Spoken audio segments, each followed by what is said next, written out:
Hello दोस्तों, मुझे पता है आप सब बिल्कुल अच्छा महसूस नहीं कर रहे हैं और एक डर का माहौल यहाँ पे बन गया है क्योंकि ऑल्ट कॉइन्स अगर बिटकॉइन देखे वही 60 62 63 हजार डॉलर पे घूम रहा है।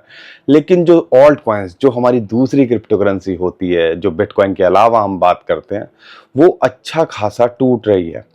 और सबके मन के अंदर यही सवाल है, क्या बुल रन खत्म हो गया है और हमारे कॉइन्स का क्या होगा और क्या बिटकॉइन यहाँ पे कभी रिकवर करेगा या इसकी भी कहानी यहाँ खत्म हो गई है। अब 4-5 साल बाद आके देखेंगे। जब भी मार्केट के अंदर ऐसा कंफ्यूजन वाला माहौल होता है तो अक्सर हम सबके मन के अंदर ये सवाल आते हैं और ये आना लाजमी भी है। लेकिन हमें चीज़ों को समझना है, क्या हमें यहाँ एग्जिट करना चाहिए, क्या यहाँ पर जो ऑल्ट कॉइन्स हैं वो किस लेवल तक गिर सकते हैं और क्यों गिर सकते हैं, और बिटकॉइन का यहाँ क्या होगा, क्योंकि बिटकॉइन कुछ अच्छा करेगा तभी इन ऑल्ट कॉइन्स जो दूसरी क्रिप्टो करेंसी है उसके अंदर जान वापस आती दिखेगी। तो दोस्तों, बहुत कुछ आपके मन के अंदर चल रहा है, बहुत कुछ मुझे बताने को है आज। और एक बात ज़रूर ध्यान रखना, घबराने से कुछ नहीं होने वाला। चीज़ों को समझो और अगर थोड़ा टाइम दे सको मार्केट को तो यहाँ पे हमें उम्मीद है आपको मार्केट रिकवर नहीं बल्कि बहुत अच्छा करते दिख सकती है। और वो क्यों, एक चार्ट के माध्यम से आपको समझाने की कोशिश करूंगा, क्योंकि बोलने में और जो चीज़ों को दिखाने के अंदर बहुत फर्क होता है। और शायद आप आज मेरी बात ना समझ पाएं, लेकिन अगले 6 महीने, 1 साल, 1.5 साल में जब ऐसी चीज़ें जो हिस्ट्री में हुई हैं जब होगी या हो सकती हैं, तो आने वाले टाइम के अंदर शायद आप इन वीडियोस को याद करोगे जो हमने इस टफ टाइम के अंदर बनाई हैं। ठीक है, तो ज़्यादा परेशान नहीं होना। और कुछ कॉइन्स भी मैं यहाँ शेयर कर लूँगा जिनके बारे में कॉमनली आप हमसे पूछते हो। तो दोस्तों, टेंशन नहीं लेना, सिचुएशन कैसी भी हो हम आपके साथ बने हुए हैं। आप भी हमारा साथ बनाए रखिए, वीडियो को लाइक करिए, चैनल को सब्सक्राइब करिए और शेयर कीजिए ताकि जो दूसरे भाई बहन हैं, परेशान हैं, वो भी इन सारी चीज़ों को समझ पाएँ, ऑब्जर्व कर पाएँ। लेकिन सबसे बड़ा सवाल मेरे पास में आपके लिए है। आप मुझे बताइए, जब आप इस कंफ्यूजन वाली स्थिति के अंदर हैं जहां पे आपको समझ नहीं आ रहा करना क्या है, वहां पे अमेरिका के अंदर 186 वेल्थ मैनेजर, एक नहीं दो नहीं, 186, 186 वेल्थ मैनेजर। और ये वेल्थ मैनेजर ये नहीं है कि भैया आपका और मेरा अकाउंट हैंडल कर रहे हैं। जो करोड़ों अरबों रुपए लेके बैठे होते हैं इंस्टीट्यूशंस, वेल्स, उनके अकाउंट मैनेज करते हैं। और भैया सिक्योरिटी ये ऑन रिकॉर्ड है, ये ऐसा नहीं है कि हवा हवाई में कुछ भी बोल दिया। ऑन रिकॉर्ड ये निकल के आया है कि सिक्योरिटी एक्सचेंज कमीशन में जो उनको हर क्वार्टरली फाइल करना पड़ता है, डिस्क्लोज हुआ है कि भैया उन्होंने बिटकॉइन ईटीएफ खरीदे हैं। अब यहां पर कोई एक आधे बंदे की बात हो, चलो यार एक बड़ा नाम है जिसने खरीद लिया, अलग बात हो जाती है। लेकिन 186 वेल्थ मैनेजर जो है उनके थ्रू किसी ना किसी ने बिटकॉइन खरीदे हैं, और समझ लीजिए ऐसे ही अरबों रुपए हमें बिटकॉइन के अंदर आते दिखे हैं। तो ये क्या मजाक हो रहा है? हमें शायद यहाँ पे एक बड़ा क्वेश्चन मार्क दिखता है, लेकिन शायद इनकी स्ट्रेटजी कुछ और है, हमसे लेके अपने पास रखने की। और जब हमारे पास कुछ नहीं रहेगा, जब आपको लगेगा मार्केट के अंदर कुछ नहीं है, तब आपको यहाँ पे बढ़ा देंगे। ऐसा हमें अभी तक लग रहा है और ऐसा जो हमने पिछले 8 साल 10 साल के एक्सपीरियंस के अंदर देखा है, ऐसा हुआ है हिस्ट्री के अंदर। तो इनको अगर आप अपना सगा समझ रहे हो तो ये गलती मत करना। यहाँ पे कोई सगा नहीं है और यहाँ पर हर कोई पैसा बनाने के लिए बैठा हुआ है। लेकिन पैसा तभी बनेगा जब आम आदमी से चीजों को छीन के ये बड़े लोगों के पास में जाएगा, और हमारे पास कुछ नहीं रहने वाला। इसका एक और रीजन मैं आपको बताता हूं। जेपी मॉर्गन, जो कि यूएसए का सबसे बड़ा बैंक है, उसने भी डिस्क्लोज किया है कि उन्होंने बिटकॉइन ईटीएफ खरीदे हैं। अब मुझे एक बात समझाइएगा। एक तरफ दुनिया का या कह लीजिए यूएसए का सबसे बड़ा बैंक वो बोल रहा है कि भैया हमने बिटकॉइन ईटीएफ खरीदे हैं, और उनका जो करता धरता है, सीईओ की बात करते हैं, जेम्स डिमॉन की बात करते हैं, वो भैया दिन रात बिटकॉइन और क्रिप्टो करेंसी को कोसते हैं। बिटकॉइन को पॉन्जी स्कीम बताया था, पिछले महीने स्कैम बताया था।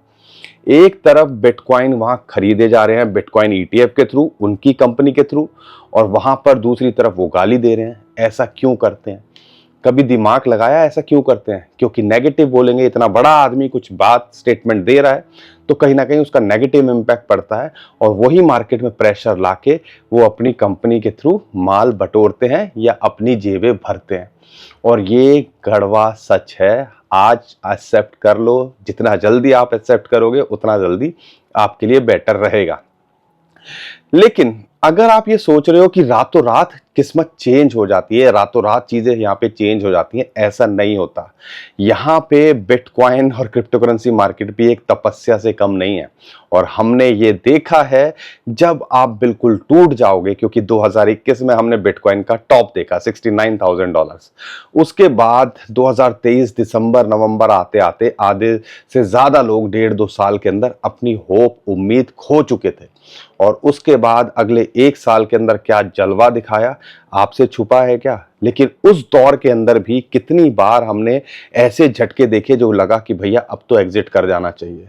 25 से 15,000 कितनी बार लेके आए, 30 से 20,000 के आसपास कितनी बार लेके आए। आपसे छुपा है क्या? ये चार्ट हिस्ट्री के अंदर आप देख सकते हो ना। लेकिन ये हम समझ नहीं पाते हैं, क्योंकि हम जो है ना, वो कहते हैं वो डायलॉग होते हैं ना, कई हीरो हीरोइन बोल देते हैं, इस पल में जियो। तो हम अपने पोर्टफोलियो की बस इस पल में जीते हैं। लेकिन ये जो स्मार्ट लोग होते हैं वो इस पल के लिए नहीं काम करते हैं, वो काम करते हैं अपने आने वाली जनरेशन्स के लिए और अपने आने वाले भविष्य के लिए। इसलिए कहते हैं थोड़ा लंबा समय दो और पोर्टफोलियो का उतना इन्वेस्ट करो, क्या है बिटकॉइन हो, स्टॉक मार्केट हो, क्रिप्टो करेंसी हो, किसी भी चीज के अंदर, कि भैया आप रिस्क जो है अपना कवर करके चलो और पोर्टफोलियो का उतना इन्वेस्ट करो जितना आप झेल सकें, ताकि रातों की नींद ना खराब हो। इसी को कहते हैं डाइवर्सिफिकेशन करना अपने पोर्टफोलियो की। लेकिन हमें तो भैया रातों रात करोड़पति बनना है, और हमें रातों रात यहाँ पे जितना भी सारी जमा पूंजी है वहां लगा देनी है, और उसके बाद जब मार्केट नीचे जाती है तो हमारी सिट्टी बिट्टी गुल, और फिर क्या होता है? क्रिप्टो तो बेकार है, स्कैम है, पॉन्जी है, फ्रॉड है। और यहीं एक स्मार्ट आदमी जिसने अगर 1 लाख रुपए उसके पास है, 10,000 रुपए लगाए हुए हैं, उसको कोई फर्क नहीं पड़ रहा। ठीक है, मार्केट नीचे जाए ऊपर जाए, लेकिन हाँ वो 10,000 का 1 लाख बनने का पोटेंशियल रखता है, क्योंकि अगर वो होल्ड कर पाता है। बस इतना सा फर्क है। जो नहीं समझते हैं और जो भेड़ चाल में चलते हैं, या जो इन चीजों को समझते हैं, ये इतना सा फर्क है सोच का। और इसके अंदर भी 2 चीजें हैं, शॉर्ट टर्म में क्या सोचते हो, लॉन्ग टर्म में क्या सोचते हो। लॉन्ग टर्म में जब आप सोच रहे हो कि बिटकॉइन 1.5 लाख पे एग्जिट करूंगा, अगर आपको डाउट है तो स्टडी कीजिए कि क्या 1.5 लाख पहुंच सकता है। स्टैंडर्ड चार्टर्ड की बात करते हैं, वो तो 2024 में ही बोलता है, 2025 में 2.5 लाख की बात करता है। अगर मैं बात करता हूं जैक डॉर्सी, जो कि ट्विटर के को फाउंडर या फाउंडर रहे हैं, जो आज एक्स कहलाता है, वो तो भैया 2030 में $1 मिलियन की बात करते हैं।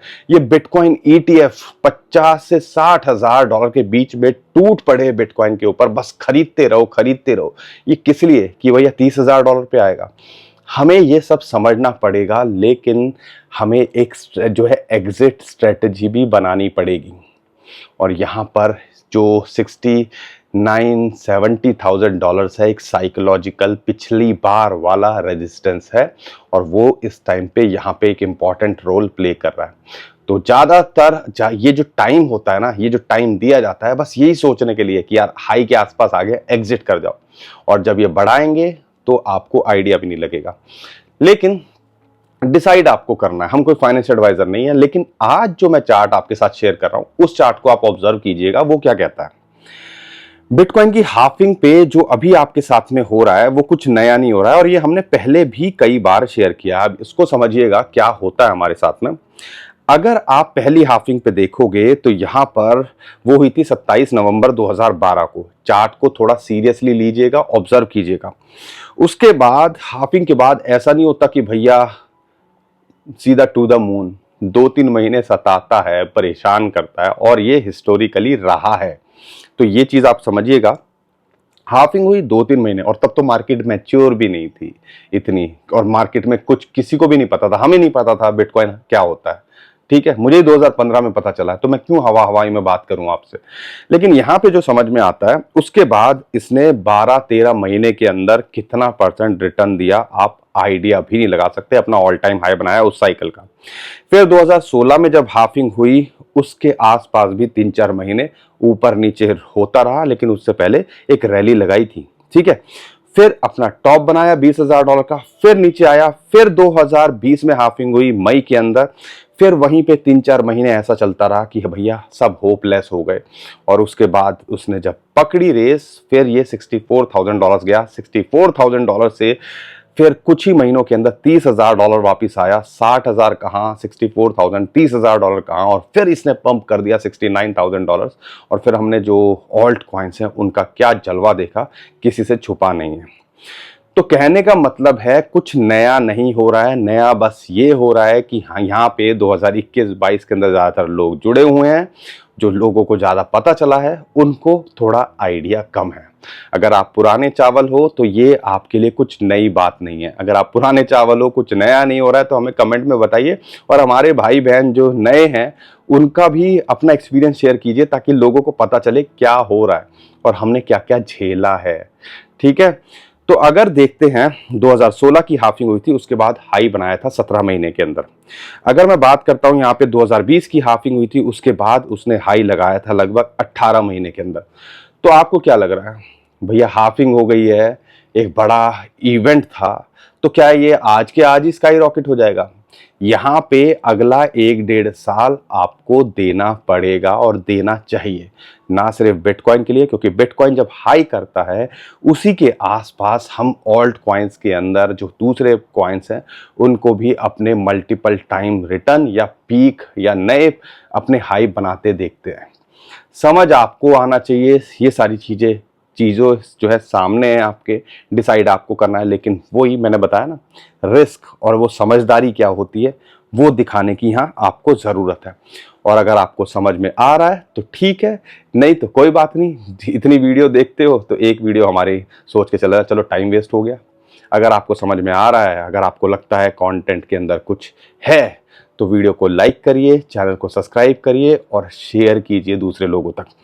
लेकिन यहाँ पे बिटकॉइन तो फिर भी $60,000 के आसपास टिका हुआ है। ये ऑल्ट कॉइन्स को क्या हुआ वो बताता है बिटकॉइन की डोमिनेंस। और बिटकॉइन की डोमिनेंस क्या बताती है, यहाँ पर लगातार हम उसके अंदर स्पाइक देख रहे हैं, बिटकॉइन का डोमिनेंस का बढ़ना। तो इसका मतलब है कि यानी कि ऑल्ट कॉइन्स यहाँ पे गिर रहे हैं, और वही चीज़ अभी हमें देखने को मिल रही है। कोई खास बड़ी न्यूज़ नहीं है, कोई कुछ ऐसा नहीं है जिससे पैनिक हो, लेकिन यहाँ पे कहीं ना कहीं ऐसा लग रहा है कि बिटकॉइन को स्टेबल करके या यहाँ माल बटोरने की कोशिश की जा रही है। इस पे इंडिकेशन पे ध्यान रखिएगा। और जब भी बिटकॉइन की डोमिनेंस, अगर मैं बात करता हूँ यहाँ पर 55% के आसपास चल रही है, अगर ये 57-58 के आसपास आ जाए तो समझ लीजिएगा बिटकॉइन या ऑल्ट कॉइन्स का बढ़ने का टाइम शुरू हो गया है। तो 57 के आसपास इसको रेजिस्टेंस है, ये भी एक मार्क की तरह आप ले सकते हो बिटकॉइन और क्रिप्टो करेंसी के अंदर कहाँ हमें क्या कब बढ़ते दिख सकते हैं। लेकिन अगर बिटकॉइन की बात करते हैं तो 100 डे मूविंग एवरेज लगातार इसके लिए रेजिस्टेंस निकल के आ रहा है, जो कि $62,000 है। बुरे हालात में जो आप कह लीजिए 20 वीक एक्सपोनेंशियल मूविंग एवरेज, वो पहले इसके लिए सपोर्ट निकल के आया था, वो इसके लिए सपोर्ट है। फिबोनाची की रेशियो है 0.786, जो कि लगभग 56,000 से लेके $58,000 आती है। वो मार्क लगा के चलिए, अगर यहाँ तक आता है, ये हफ्ते के अंदर कुछ ऐसा होता है, तो समझ लीजिए जो ऑल्ट कॉइन्स है वो कहाँ तक गिर सकते हैं। और वहाँ गिरे तो हमें एंट्री बनानी है, या वहाँ पे हम थोड़ा सा रिस्क ले सकते हैं। वो क्यों, अब समझिएगा। दोस्तों सबसे पहले तो इथेरियम की बात करते हैं। यहाँ पर इथेरियम की बात करते हैं तो 0.5 जो फिबोनाची की रेशियो है वो लगातार इसके लिए सपोर्ट का काम कर रही है। और आप देखो पिछले 3-4 बार यहाँ पे आया, लेकिन इसके नीचे अगर आप देखते हो क्लोज नहीं किया। अगर यहाँ मिलता है तो एक एंट्री यहाँ बनाई जा सकती है, एक एंट्री लगभग $2750 पे, जहाँ 200 डे मूविंग एवरेज की सपोर्ट है वहां बनाई जा सकती है। लेकिन बिटकॉइन थोड़ा गिरता है तो हो सकता है ये यहाँ पे थोड़ा सा टेम्परेरी नीचे गिरता दिखे, लेकिन एक इंपॉर्टेंट सपोर्ट है 0.5 या $2850 के आसपास, यहाँ नजर बना के रखिएगा। एंट्री यहाँ बनाई जा सकती है, और एक बढ़िया एंट्री अगर बिटकॉइन $1000, $2000, $3000 गिरता है तो $2700 के आसपास यहाँ बनती है। लेकिन जो मैं आपको बताना चाह रहा हूँ कि ऑल्ट कॉइन्स अगर बिटकॉइन 55 से 58,000 डॉलर के बीच में आता है तो कहाँ तक गिर सकते हैं, उसका एक कॉइन का मैं मार्का लेता हूं, या आप कह लीजिए आप उसको एक स्टैंडर्ड समझ सकते हो। यूजुअली बिटकॉइन और इथेरियम थोड़े बड़े कॉइन्स हैं, उनके अलावा अगर हम कॉइन्स की बात करते हैं तो क्या खेल होता है उसको समझिएगा। चलो फॉर एग्जांपल मैं एक मैटिक कॉइन लेता हूं, और मैटिक के अंदर हमने रिसेंटली देखा था 0.58 डॉलर तक ये क्रैश हुआ था जब ईरान इजराइल का कॉन्फ्लिक्ट सामने निकल के आया था। तो आप कह लीजिए अगर बिटकॉइन 56-58,000 डॉलर्स के आसपास आता है तो हो सकता है उस लेवल को टेस्ट करे, और वो जो लेवल है वो है हमारा एक बड़ा एंट्री पॉइंट, यानी कि 0.6 डॉलर के नीचे अगर ये एक एंट्री पॉइंट होता है। और यूजुअली हमने देखा है जब सडन ऐसे क्रैश होते हैं और देर सवेर में जाके उस लेवल के आसपास या उसके थोड़ा 2-3% ऊपर नीचे जो है जो कॉइन्स है वो एंट्री बनाने का मौका देता है या वहां टेस्ट करने की कोशिश करता है। तो आप कह लीजिए वहां एक एंट्री पॉइंट इसका बनता है। और जिस रेट पे इस टाइम पे भी है, आपको बता दूं अगले 1-1.5 साल के अंदर शायद ये रेट आपको लगे कि यार क्यों मैंने मिस कर दिया। लेकिन हाँ, सिचुएशन खराब है, ऑल्ट कॉइन्स की मार्केट अच्छा नहीं कर रही है, और जब अच्छा नहीं कर रही है फियर एंड ग्रीड इंडेक्स भी अभी देखो कहाँ 94 तक चला गया था और अभी 57-56 के आसपास चल रहा है। तो वो भी इंडिकेशन दिखाता है कि लोगों का डर का माहौल ज़्यादा है और कोई खास इंटरेस्ट यहाँ पे नहीं है। और जब इंटरेस्ट नहीं होता है खेल तभी होता है, ठीक है ना। इसको आपको ओवरऑल यहाँ समझना है। अगर यहाँ पे इसके टारगेट की बात करते हैं 0.84 डॉलर इसका इमीडिएट रेजिस्टेंस हो सकता है, फिर 1.3 dollar short to mid term में ये देके जा सकता है।